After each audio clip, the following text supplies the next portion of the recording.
발빠른 고용 소식, 꼭 필요한 경제 뉴스, 명쾌하고 알기 쉽게 토크쇼처럼 즐거운 경제 프로그램 고용브리핑 365 많은 시청 바랍니다.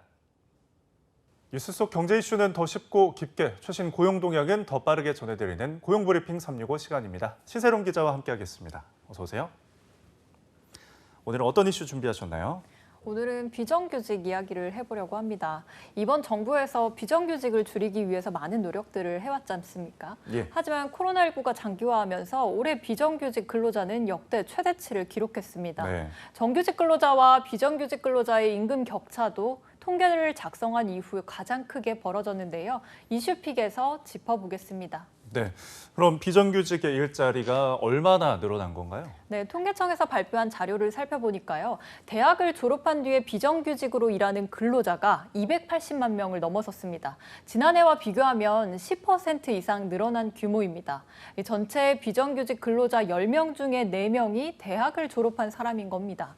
이 관련 통계를 작성한 시기가 2003년인데요. 이후로 가장 많았습니다. 통계 작성 기준이 바뀐 2019년 이후로만 살펴봐도 역대 최고치였고요. 네, 지난해보다 10% 증가한 수치면 굉장히 많이 늘었다는 건데요. 전체 비정규직 근로자 수치에서 대졸자의 비중이 좀 많이 늘었나요?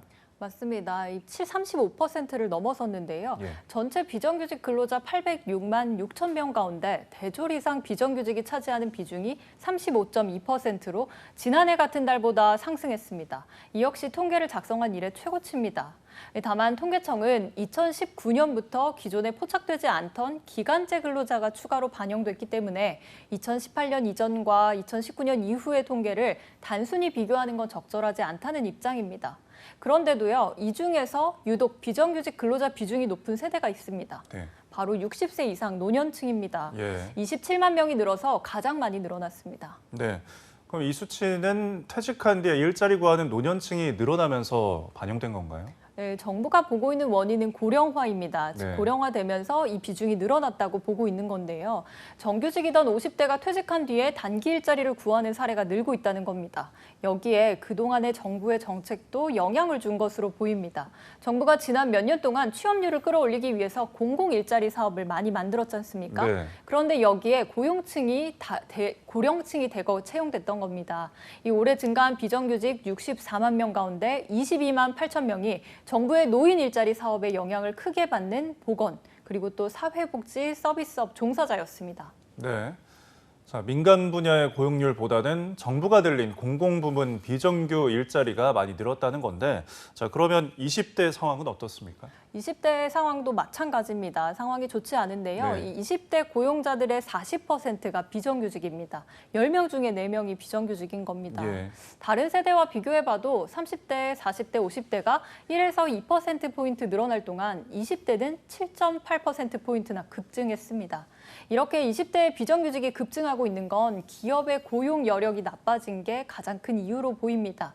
코로나19로 경기가 악화하면서 기업의 인력 채용이 줄어서인데요. 최근 대기업을 비롯해 많은 기업이 인력 채용 대신에 수시 채용으로 전환을 하고 또 가급적이면 기존의 인력을 더 활용하고 있는 것도 원인으로 보입니다. 자, 코로나19로 안 그래도 좁은 취업문이 더 좁아진 상황인데 이런 상황에서 비정규직과 정규직의 차이가 커졌는데요. 격차가 더 벌어졌다고요? 네, 비정규직이라고 하더라도 자발적인 비정규직 또 고용 측면에서 어떤 처우가 나쁘지 않은 비정규직이라면 괜찮을 텐데요. 오히려 더 안 좋아졌습니다. 이 비정규직 근로자들의 임금이 지난해와 비교해 3.4% 증가해서 한 달 평균 176만 9천 원을 받고 있다고 합니다. 같은 기간에 정규직 임금도 늘어나긴 했는데 월 평균 333만 원을 넘겼습니다. 이 정규직과 비정규직의 임금 차이가 156만 7천 원이라는 건데요. 통계가 작성된 이후로 2003년 이후로 이것도 가장 크게 벌어진 겁니다. 여기에 상여금을 받는 비율도 원래는 정규직이 많았지만 올해 그 격차는 더 커졌고요. 네. 자, 하지만 고용 지표를 보면은 조금씩 회복된다는 소식이 나왔었는데요. 지금 현실과 온도 차이가 이렇게 큰 이유는 무엇인가요? 네, 비정규직의 규모는 증가했지만 주요 근로 여건들이 개선되고 있다라고 정부는 말하는데요. 네. 통계청은 자료를 내놓으면서 비정규직 규모는 증가했지만 고용의 질은 이 규모만으로 설명할 수 없다고 재차 강조했습니다. 이 자발적인 사유로 비정규직을 선택한 비율이 증가했고 또 전국민 고용보험 추진에 따라 특수 형태 근로자들의 고용보험 가입률도 많이 늘어났다는 게 그 근거입니다. 이런 부분은 양뿐 아니라 질적인 측면에서 좋아진 모습을 보여주는 것이라는 평가인데요. 하지만 일부에서는 코로나19 위기 때문에 노동 조건이 하락한 결과일 수도 있다고 우려하는 목소리도 있습니다. 네, 그렇군요. 자, 한컷 이슈 오늘은 어떤 소식 준비하셨나요? 네, 오늘은 국어 능력 이야기를 해보려고 합니다. 네. 이 방송에서야 당연히 중요하겠지만 그 기업에서도 국어 능력은 매우 중요한 업무 그렇죠. 수행 능력으로 꼽히는데요. 네. 이 기업 10곳 중에 8곳 이상은 재직한 직원 중에 국어 능력에 대해서 불만족한다는 조사가 나왔습니다. 구인구직 플랫폼 사람인에서 조사한 내용인데요. 직원들의 국어 능력 중 불만족한 업무 관련을 보면 보고서나 네. 기획안 작성, 이럴 때 가장 크게 그 불편을 느낀다는 답변이 나왔습니다. 또 대면 보고를 할 때 의사소통 능력이라든지 이메일을 통한 활자 소통 능력도 아쉽다는 답변이 뒤를 이었고요. 네. 그런데 기업들은 직원들의 연령대에 따라서 국어 능력도 매우 차이가 난다고 보고 있었습니다. 네, 그 말은 결국 세대별로 국어 능력 차이가 있다는 건데 그 평균 만족도에서도 큰 차이가 있나요? 맞습니다. 이 전체 기업들에서 국어 능력을 봤을 때 어느 세대가 가장 떨어질 거라고 혹시 생각이 드시나요? 왠지 Z세대일 것 같은데요. 네, 20대가 가장 낮게 나타났습니다. 최고점을 받은 세대는 40대고요. 40대의 점수는 75점입니다. 다음으로는 50대고 그 다음이 30대. 말씀하셨던 것처럼 꼴찌는 20대입니다. 예. 상대적으로 젊은 연령대의 직원들에 대한 만족도 점수가 낮게 나타난 건데요. 실제로 기업의 절반가량이 20대나 30대 직원들의 이 언어, 국어 능력이 이전 세대보다 낮다고 답했습니다.